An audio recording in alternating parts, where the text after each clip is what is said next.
né? A extorsão é uma prática comum hoje do crime organizado. Comerciantes, empresários são extorquidos, né, para financiar essas ações. E isso não é uma prática comum, nós não podemos aceitar isso de forma alguma. Olá, eu sou a jornalista Yasmin Bachur e este é mais um episódio do EsferaCast. O nosso convidado de hoje é o deputado federal Danilo Forte.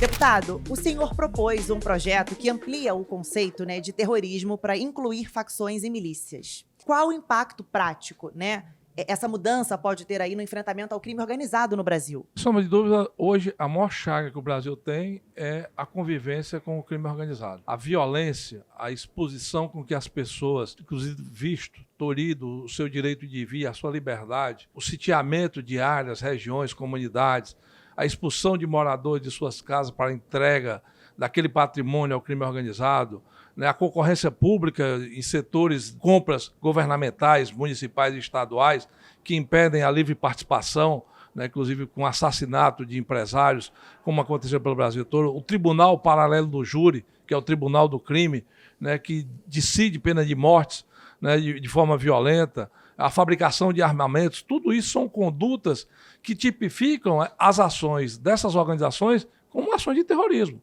E as pessoas estão amedrontadas, né? O medo tomou conta das cidades brasileiras. Então, Brasília é uma ilha, tem muita segurança porque é a capital do país, mas a periferia do Brasil toda, né, inclusive os estados ricos, como São Paulo e Rio de Janeiro, estão sofrendo exatamente as mazelas do crime organizado. E nós não podemos ter uma lei fraca para esse enfrentamento. Precisamos ter uma lei forte, uma lei que seja capaz de mobilizar todo o aparato de segurança do país, né, que seja capaz de, na tipificação, inclusive, já ter uma condenação e ter a rejeição por parte da sociedade, que muitas vezes se acomoda àquela situação, né? A extorsão é uma prática comum hoje do crime organizado. Comerciantes, empresários são extorquidos, né, para financiar essas ações. E isso não é uma prática comum, nós não podemos aceitar isso de forma alguma. Então, diante desse momento que nós estamos vivendo, a tipificação ela traz consigo não só a possibilidade de um enfrentamento mais duro por parte da legislação, mas inclusive de associação das forças repressivas. E aí a combinação de polícias militares, civis, polícias estaduais, polícias federais, né, Polícia Rodoviária Federal e as Forças Armadas. Porque as Forças Armadas no Brasil são muito ociosas. Nós temos aí 260 mil homens nas Forças Armadas, né, que pagam pelo Estado brasileiro, e a última guerra que nós tivemos foi a do Paraguai há 200 anos atrás. E nós estamos vivendo uma guerra interna. Né? Então, por exemplo, todo mundo fala que o Brasil não produz cocaína, entra pela fronteira. E por que o Exército não pode cuidar das fronteiras terrestres? Todo mundo diz que sai pelos portos. E por que a Marinha não pode ajudar no controle dos portos? É muito comum, inclusive países da Europa, Estados Unidos, você vê o Exército na rua, né, em alguns eventos. Né? Agora mesmo eu estava em Roma, e em Milão, na Praça do Omo, estava o Exército bem na entrada da praça, inclusive acompanhando a possibilidade de alguém ali levar uma bomba, levar um armamento, causar terror coletivo. E quando o terror é coletivo, não tem outra opção. É terrorismo, sim. E para terrorismo, a gente precisa ter a clareza da tipificação. E o país se mobilizar para isso. Nós temos uma guerra civil declarada no Brasil de hoje. Agora, nós, o Estado brasileiro, não estamos nos defendendo por falta de legislação e por falta de compromisso das instituições de Estado no combate a esse terrorismo que nós vivemos hoje. Agora, deputado, o Rio e o Ceará enfrentam desafios semelhantes, né, em termos de segurança pública. Que medidas o senhor considera essenciais, né, para que o Estado consiga combater o crime organizado, essa disputa por territórios, por exemplo? Nós não podemos cair só no encanto, que agora está muito comum dizer, não, vamos sufocar financeiramente as organizações. As instituições financeiras criadas pelo crime organizado, e está aí também, inclusive, a definição do devedor quanto mais, que é são empresas criadas para lavar o dinheiro desse crime, e está aí os investimentos, inclusive, de empresas com relação a isso, nós não podemos cair na fantasia de apenas no sufoco financeiro. Por quê? Porque a violência está embaixo. A violência não está na Faria Lima. A violência não está no complexo financeiro. A violência está na periferia, a violência estão nos municípios, inclusive na política. Né? Hoje, no estado do Ceará, inclusive, tem um relatório da Polícia Federal, onde mais de 30 prefeitos foram financiados pelo crime organizado. Deputados estaduais, deputados federais, financiados pelo crime organizado. E se eles tomam conta da política, eles vão tomar conta do Estado. Então nós precisamos de uma legislação eficiente e de uma mobilização das forças de repressão, né, lideradas pelos governos estaduais e pelo governo federal, no sentido de que você tem condição de fazer esse enfrentamento. Porque não são operações pontuais, muitas delas com sucesso, como aconteceu aqui no Rio de Janeiro recentemente. Mas, na grande maioria, precisa de uma coisa ostensiva, né, cotidiana, não é apenas uma coisa pontual. E dentro de uma política ofensiva cotidiana, para fazer esse enfrentamento, é necessário que haja um protagonismo firme do governo federal e dos governos estaduais, para poder que a gente possa transformar esse mundo de medo que nós vivemos hoje num mundo de paz, de segurança para todos nós. Agora, muito se discute, né, o país, essa integração entre Estado, União e municípios, né, no combate aí ao crime organizado. Hoje, onde o sistema falha e o que precisa ser feito para mudar? O sistema foi benevolente, né? Até bem pouco tempo atrás, muitos governantes não admitiam que existia um crime organizado da forma como está se vendo hoje.